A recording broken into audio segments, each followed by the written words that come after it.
C'est à vous. Good afternoon, everybody. We're going to talk for the next 30 minutes about how early corporate adopters are achieving an ROI with blockchain, this very important technology.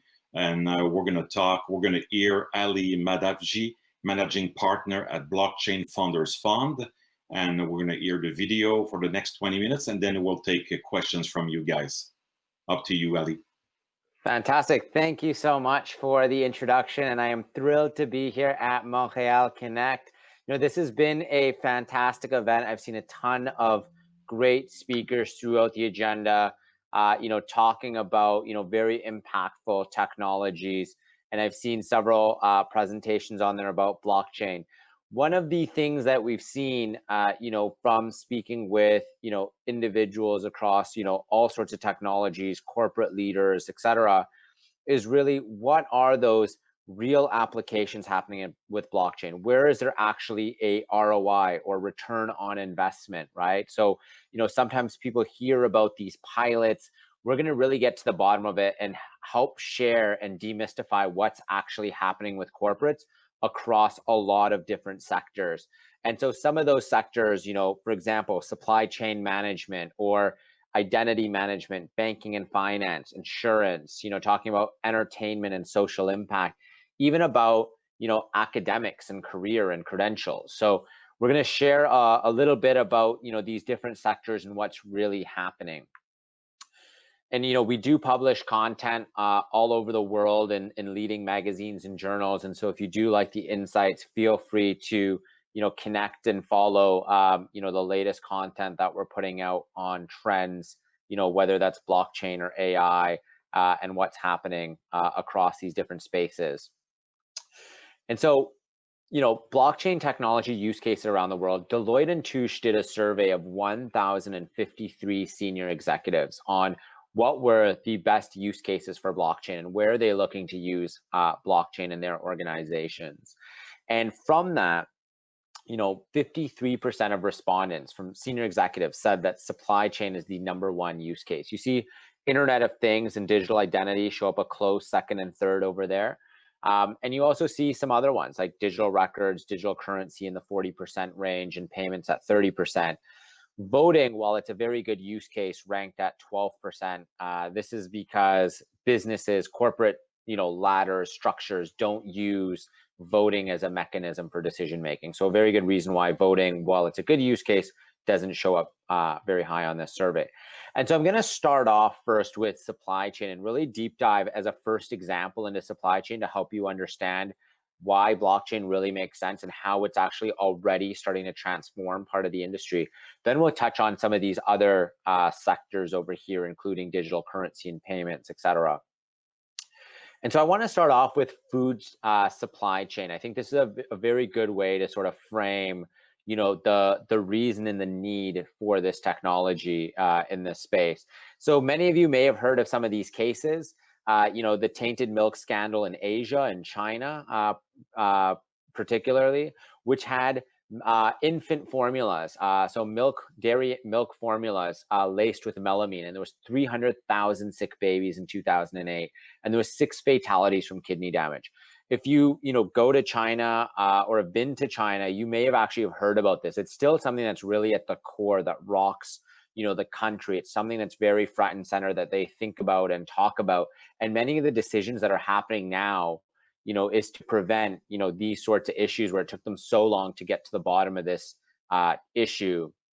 It's not just a China or Asia problem.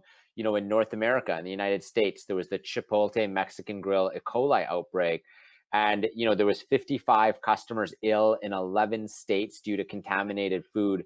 And this resulted in a 42% stock price decline. That eroded $9.8 billion of shareholder value. Now, that's very, very significant. And again, took very long for Chipotle Mexican Grill to get to the bottom of this. And that's why the stock price continued to drop. And so you can see how big of an impact this is happening. And this is all over the world. In Europe, you had in 2013, the horse meat scandal. And meat was advertised as beef. And it was actually horse meat in as many as 13 countries, as much as 100% horse meat. And 85% of samples that were done had a trace of undeclared animal DNA. Banned drugs from sport horses entered the food supply chain that humans aren't supposed to be consuming. And so a lot of challenges here. This started in 2013. It took all the way past 2017. Interpol was still making arrests on this, right? So 4 years literally to get to the bottom of what was going on. And this was major supermarkets like Tesco and other major supermarkets in Europe. So very, very big issue. And, you know, this is where blockchain can really come in. I'm going to touch on some of the benefits and then go into some very clear things that are happening right now. But transparency, accountability, and auditability are very clear sort of benefits from blockchain, reducing this error-prone manual reconciliation and real-time updates. And it improves disclosures and accountability when interests aren't aligned. Now, if you take this issue with the horse meat being labeled as beef, it doesn't solve a garbage in problem. So there was clearly an ethical issue in this case, right? And misleading information would still have been entered on a blockchain. Had a blockchain exist, information to mislead the public would have been in there, or even in that private sort of context between suppliers. And all downstream participants would have had that mislabeled information, that mislabeled beef. However, there's these DNA samples, the sampling, food sampling that happens normally in the process. And as that was happening, and they had declared, 85% and upwards of non-beef sort of in this meat, you would very quickly, instantly be able to pinpoint who are the individuals, who are the suppliers involved as part of that, sample. And so very quickly you can get to the bottom of where this meat came from and then be able to hold those people responsible, or do additional testing and then hold those people responsible. So very, very effective in really being able to manage the situation. And I'm going to go into very clear examples that are happening. Walmart is working with Tsinghua University, which is one of my alma maters. And they put Chinese pork goes on chain, is sort of how we call it. And this was to prevent foodborne national outbreaks. And Walmart opened a food safety and innovation collaboration center in Beijing. And the main components here was to actually track how pork flowed through commercial networks. So producers, processors, distributors, and grocers. And they were tracking data like the farm origin, factory data, expiration dates, storage temperature, shipping information. This actually went so well that they said, let's go even further. Let's do something much more complex, which in this case, Walmart identified as trying to track sliced mangoes. So mangoes, if you were to walk into a store in the United States and say, where did these sliced mangoes come from? And trace through over 50 distributors to where it came from in South America. So that was sort of the next component that they looked at. And I'm going to tell you in a second, what those results were from that sort of next version that they alluded to. But before that, JD did something very similar as well. So Jingdong, one of the leading e-commerce companies in China, actually did something very similar with cows instead of with pork. And they were looking at and measuring the cow's breed, the weight, the diet, the origin, even the veterinarian. And that information was actually shared in real time. Consumers can actually see that information and scan products and see that information. So this is actually what it looks like, which is really interesting because you could see, for example, was it grass-fed or grain-fed? And actually having that transparency and validity and knowing that that information is accurate is so important. And this is a problem across a lot of areas. I mean, you look at even the seafood industry, there's mislabeling of up to 50% of seafood in many countries, including parts of North America. So, this is very, very important. They also did similar pilots here on alcohol, food, tea, and pharmaceuticals. But let's go back to Walmart. So Walmart was doing those sliced mangoes, and this is actually what happened. So it used to take 7 days if you wanted to audit where those sliced mangoes came from. So if you went to the Walmart and asked, where did these sliced mangoes come from? And can you trace all the individuals and suppliers that were at different points of this process, it would take them 7 days. Now it takes them 2.2 seconds. This is fully live, very, very impressive results. And you can see how valuable that information is. And as you get more and more complex supply chains, that 7 days on a different process could be a month or 2 months, or you sort of saw what was happening with that horse meat scandal, and it took 4 years to still get to the bottom of it. So very, very staggering results here with what Walmart's done. And Walmart actually continued to go a step further, and they said, you know, we want to put 100 product categories in China on blockchain. And so they've actually already tested and launched 23 of those, and that's continuing to grow. And the goal by the end of this year is actually to have 50% of all fresh meat, 40% of vegetables, and 12.5% of all seafood sold by Walmart China on blockchain. And that the original goal is by the end of this year. This will probably get delayed, of course, with COVID and, you know, throwing off a lot of different things. But even if this is, you know, by the end of next year, this is staggering results to see. And, you know, these are the types of things that drive increased and enhanced customer loyalty, potentially the ability to have them charge more, or customers are going to be buying products from, you know, the supermarkets that are giving this sort of transparency. So this is very exciting to see how this is happening and how fast and how much of an impact this can have to prevent foodborne outbreaks. And this is sort of continuing across a lot of different spaces. VeChain is doing this and authenticating and tracking $76 billion of exports of food, wine, and produce from Australia to China. Shanghai Gas is doing this as energy as a service to track liquefied natural gas. H&M is using this for you know, tracking and tracing the history of a product and making sure that, you know, customers know where their products are coming from, making sure that they know, you know, the materials used are sort of, you know, the quality that they sort of say it is. And this is actually a thing that consumers are demanding and looking more towards. So I think it's very exciting to see what's happening here. JD is doing this with 60,000 product SKUs right now. And, you know, this is over 6 million after sales queries, 700 brands. And I think what's really interesting here is how supply chain then starts to impact other stuff like finance.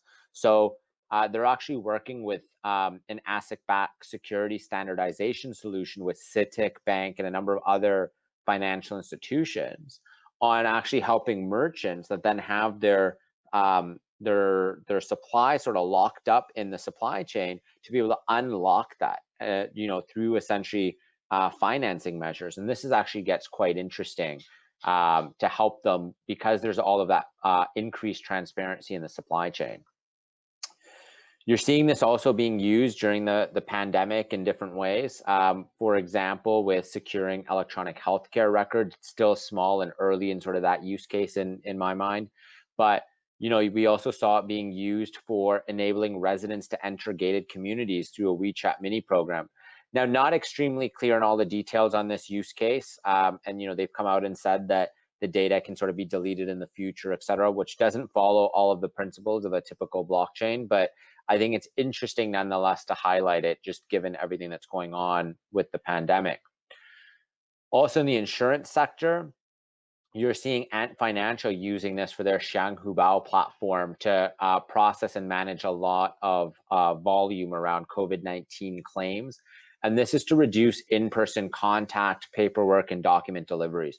And you can see sort of what that looks like over here on the right. And so clearly, like, China's got a lot of things that are happening in this space that are really making strides. But let's move over to what's happening elsewhere, right? In banking and finance, you've got HSBC has their FX Everywhere platform. This is for FX settlements. And their platform has settled 11.6 million trades worth over $1.2 trillion. And this is for, you know, payments orchestration, balance sheet optimization, singularity, transparency, and immutability. But what's fascinating here is HSBC's come out and said that this has a 25% savings over their traditional method of FX settlements. And you can only imagine that every single major bank has to follow suit because it's just an ROI decision of saving a substantial amount from their FX settlement processes. And you're seeing other companies in the space in banking and finance, like Rapids, one of the leading digital wallets in Southeast Asia, working on blending that sort of physical and digital payments world. ARF is leveraging blockchain to actually do B2B settlements for remittance companies, so to reduce those remittance costs significantly below, ideally 3%, which is the UN Sustainable Development Goal. And so you're seeing really, really interesting things starting to emerge here. In terms of securities, Morningstar rated Fatburger's security, which was done on the Ethereum blockchain, which is $40 million raised. And this, this highlighted shorter forecast performance periods, faster access to data due to increased transparency, and higher visibility. So it's interesting to see even the world of fundraising or debt raising is being impacted by blockchain. And this is just one small example. I mean, this past month, you had the government of Thailand, or the Bank of Thailand, actually raised $1.6 billion on IBM's Hyperledger blockchain, or leveraging that blockchain. And so it's very interesting to see this continue to grow and really what's happening there. In the agricultural technology sector, 50% of GDP in developing regions actually comes from the agricultural sector, yet only 2% of lending portfolios of financial institutions goes to the agricultural sector. And so there's this very big discrepancy. When we look at emerging markets, there's 500 million smallholder farming households. That's 2.5 billion people that basically rely on agricultural production for a living.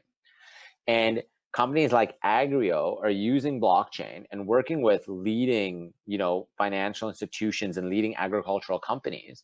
But what they do is they actually use satellite imagery, geospatial mapping, even measuring things like soil moisture to create credit profiles and to predict agricultural crop yields.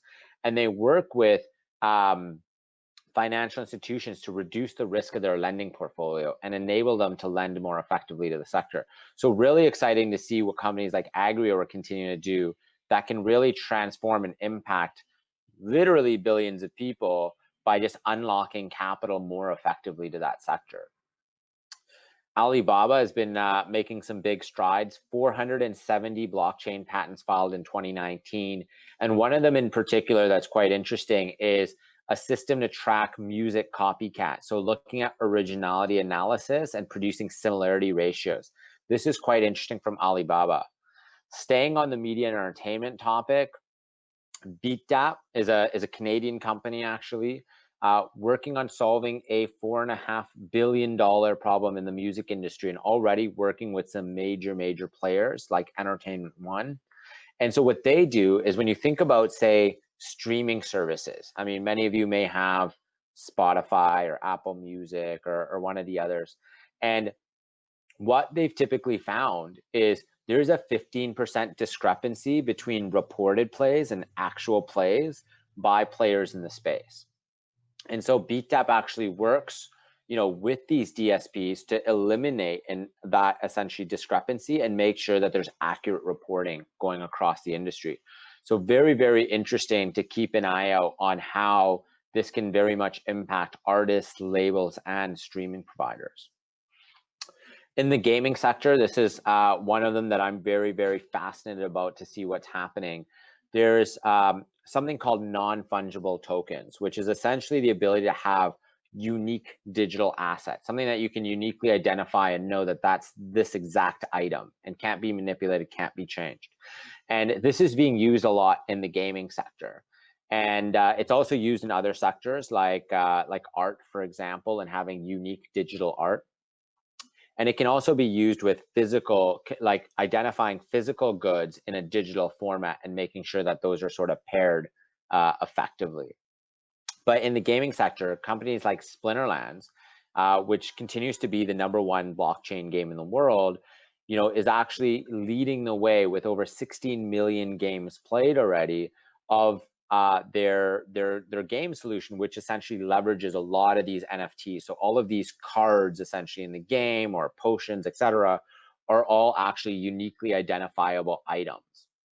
And this is actually quite interesting because this is a market that's projected to be worth over $2.3 billion by next year. And also millennial gamers are 11 times more likely to buy cryptocurrency than non-gamers. So quite interesting to sort of see how this also relates to cryptocurrency.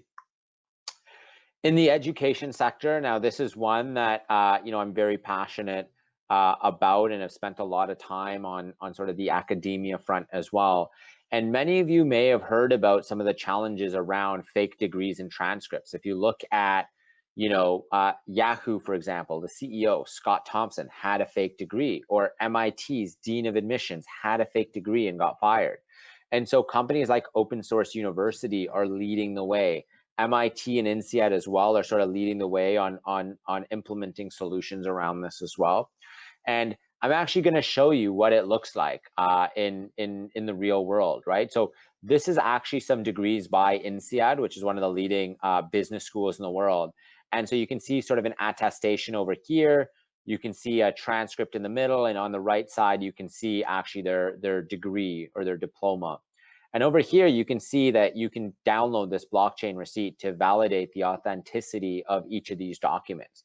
Now, that's very fascinating, and you can very much see a world where this just gets integrated into places like LinkedIn in the future, and all degrees and transcripts, as they sort of evolve in this way, would be authenticated and validated in real time. And therefore, you could basically fully stamp out, the corruption or fraud around, individuals having fake degrees, or organizations trying to create fake degrees, because there are entities and institutions that essentially do this in certain parts of the world.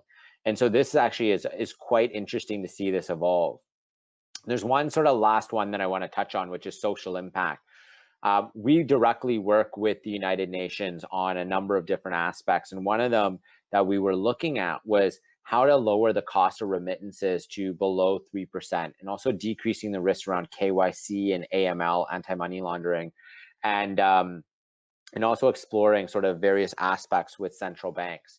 And it's fascinating to see that blockchain still is one of the best ways, for example, on lowering remittance costs, between countries and across border. And so very excited to see this continue to evolve. Still a long way to go. You're seeing a lot of central banks right now look at digital currencies and central bank digital currencies, which, you can distinguish from traditional blockchain, but still very interesting to see this technology being used in that way. And so, something to follow. China is definitely leading the way on that, but over 2/3 of central banks are actually looking into this very, very closely. And, this is something that is going to be one of the only and best solutions at, in my mind, tackling some of the problems around the over 1 billion unbanked individuals in the world, and over 1 billion individuals without identities in the world. And these are solutions where blockchain can be leveraged with, say, facial recognition and AI to really help get to the core of solving this problem in a very cost-effective manner. So very exciting to keep an eye out. I hope in that short time you were able to learn a little bit about what's happening across blockchain in all of these different sectors, and supply chain to finance to media and entertainment. And if you do have any questions, I'm happy to answer some now. Also, you have my email over here if you want to shoot me a note if something comes to mind. And you also have my QR codes there if you want to get my V card, etc. So really appreciate being able to share some thoughts here, and happy to take some questions. Yes, we already have 2 questions from the audience. If we decide to implement blockchain everywhere, what will be the impact on cost of products? It's a good question, right? So one, blockchain should not be implemented everywhere. We tell a lot of our portfolio companies, we've got portfolio companies all around the world, and we tell a lot of them, and even people that we talk to, is it's not the right solution for everything, right? So there's sort of 2 ways that we look at it. One is products that need to be inherently blockchain and sort of need to be built from the ground up with blockchain at its core, right? You can think of like decentralized finance as sort of a solution for that. Or if you're trying to create gaming with uniquely identifiable items that can be bought or sold for real money at any point, it sort of needs to be at the core of the game. Then you've got solutions where you can implement blockchain to create additional value add. Look at, say, supply chain for that, right? There's supply chains that exist. You can start to move over and implement blockchain. It creates additional customer loyalty and transparency. It adds value, but it doesn't necessarily need to be built from the ground up as a blockchain first company.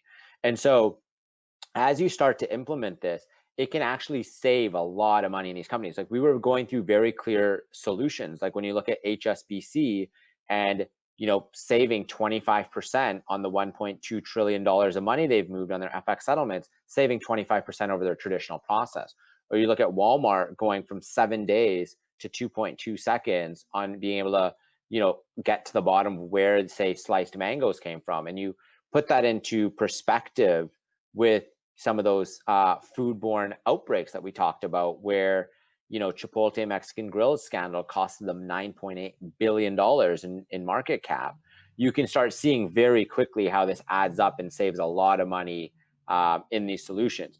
Of course, when companies are looking to implement it, they need to start small, start with pilot solutions, then look to grow, and also look at what their competitors are doing and where they sort of using it as well, to understand like where could your company sort of look at implementing this. It was a funny question, but it was also, the point was to be funny. Can we implement blockchain on the COVID virus? It's a good question. I mean, we touched on some of the pandemic tech, but definitely not directly on the virus. But in terms of tracking records, it can be. You saw China mentioning that they used it for individuals entering gated communities and leaving gated communities. And so they were able to track more effectively and be able to see that data that couldn't be manipulated. That case I take with a grain of salt, because it's not fully clear on all the details on how that was fully working. They just never released all the details. But it's not sort of for solving every solution. But like if you think about in COVID-19, everyone's talking about these vaccines right now. Well, how do you actually manage and know who's gotten a vaccine or not? And how are you sharing that data effectively? And how are you making sure that it's authentic and not manipulated, et cetera? Like a blockchain is a perfect solution that solves human trust issues between a multi-party audience, right? So very, very good solution, for example, for digital passporting on vaccines, right? So there's ways where it can be very effective, and in my mind, among the most effective solutions at ways to track this and manage this. Just the third question from the audience. What is, in your opinion, the penetration of blockchain solution in a 1, 3, and 5 year time span? Yeah, it's a good question. I mean, to be honest, it depends where you're looking at, right? We see a very large divergence in different parts of blockchain, right? So you've got this enterprise side, right, which is sort of stagnated in reality for the last 2 years. You've seen a significant decline in blockchain or being mentioned in corporate calls, board calls, earnings calls, things like that. You've seen a lot of corporates sort of step back a little bit, regain their sort of bearing around it. There was a lot of hype around this topic, in 2017. But now you're starting to see more investment starting to go in. You're starting to see more and more very, very successful sort of initiatives and fully live solutions.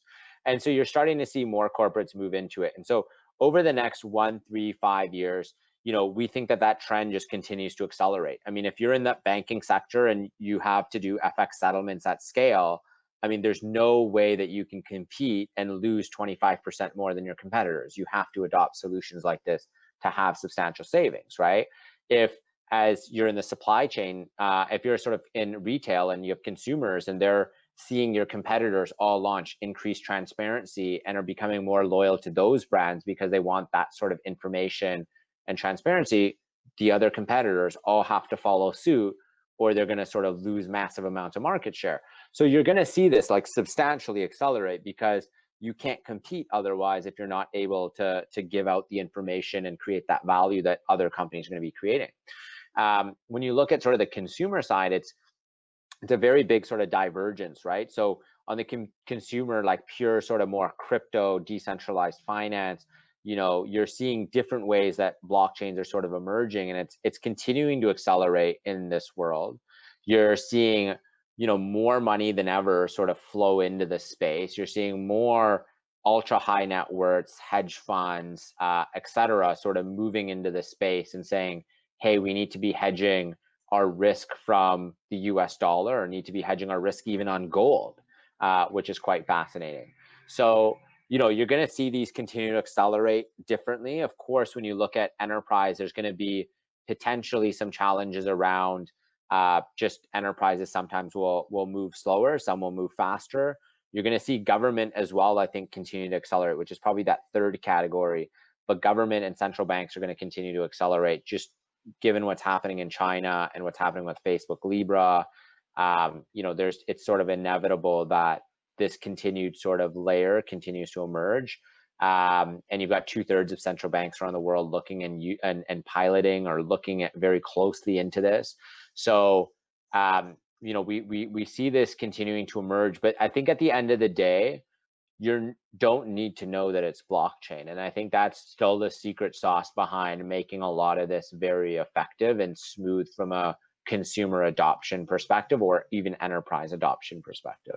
Another question from the audience, what about blockchain platform standardization and system interoperability? Sorry.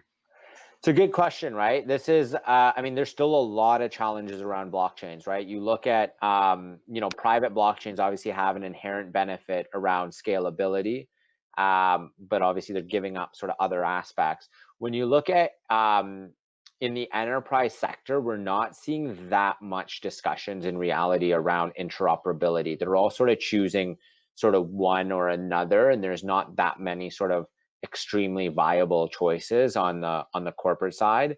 You're seeing sort of R3 come up a lot, like Corda, and you're seeing Hyperledger from IBM come up a lot, right?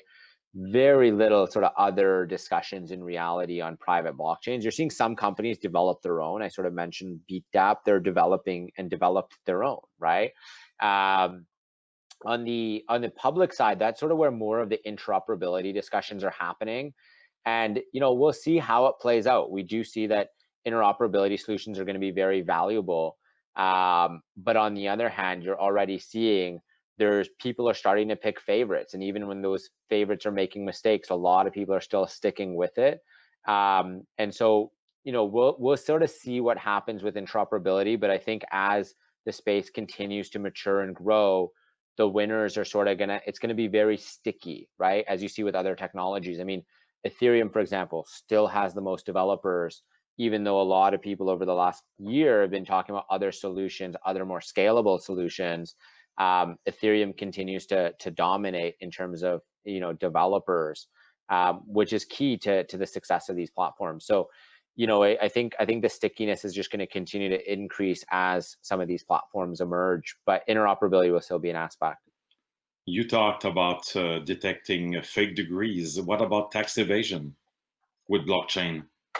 Yeah, so there are companies that are doing things around this. So, for example, there's a company named InnoDT out of LA, and they work with tax authorities, law enforcement to track cryptocurrency transactions and help them sort of get to the bottom of whether there's money laundering going on, or drug financing, or terrorist financing, or any of these sorts of aspects. How many degrees away wallets are from these sorts of aspects. So you're seeing companies like that. Chain Analysis, of course, does the same similar things. But this data can also be used in other ways, right? This data can be used by hedge funds to track and know what's going on with different wallets and be able to, get unfair or fair, whatever you want to call it, trading advantages, leveraging this sort of data, right? So, but you are starting to see a lot of attention from different tax authorities on this. And this is primarily for tracking cryptocurrency transactions and being able to ensure that individuals are sort of tracked by their tax authorities. Of course, this could evolve in other ways, but that's sort of where we see this part happening right now. The last question from my part, as a journalist, I know that blockchain was used by Civil in the US for journalism. Do you see a blockchain used to fight the media crisis that's happening right now, to maybe set up a micropayment system, or do you just think it's bound for failure? No, it's a good question. I think there's maybe two parts to that question, at least that I understood.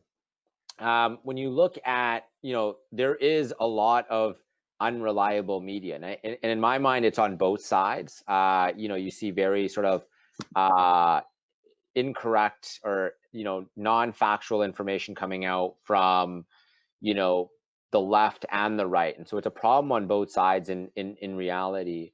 And, having more factual information, I think, is important. It's been one topic that's been talked about for many years. I think we're still far off from getting there. But like, I can very much see a future where at least either it's a layer that'll plug on to existing sort of platforms. So like, for example, you're reading like the New York Times and there's something incorrect, it can sort of get flagged by the community, and maybe that individual journalist sort of has a record and it's being tracked on all the different things that are sort of going wrong, that they're sort of saying that are maybe not caught, that are not factual, etc.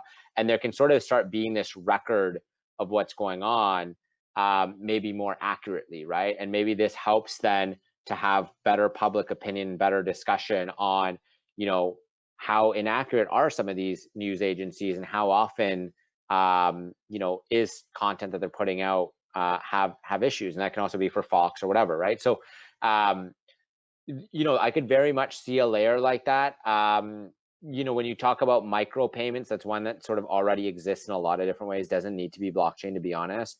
You could use crypto and blockchain as well, though. I think that one can work sort of either way. There's already places where people would do sort of small donations and things to journalists and freelancers, etc. Not really viable, very hard to make a living in most cases still, of course. But I think we're probably moving potentially into an era where more and more of this becomes important, because it's just so hard to trust a lot of these organizations, and there'll be probably individuals that will be able to emerge with better sort of reputation scores, and people will maybe fund better or subscribe or whatever sort of models those are. But I can definitely see a future where there's better ability to filter through information that's legitimate. But we're still a long way, and this is the problem of our generation, right? There's more information than ever before, and it almost is a negative, because it's just so hard to filter through and get through all the noise. Well, Aly, that was great, very interesting information that you brought us today. I remind our folks there that you're managing partner for the Blockchain Founders Fund. I wish you a great weekend, and thank you very much for your time today. Thanks so much for having me, and feel free to reach out if you have any more questions. Thanks so much. We will. Thank you so much.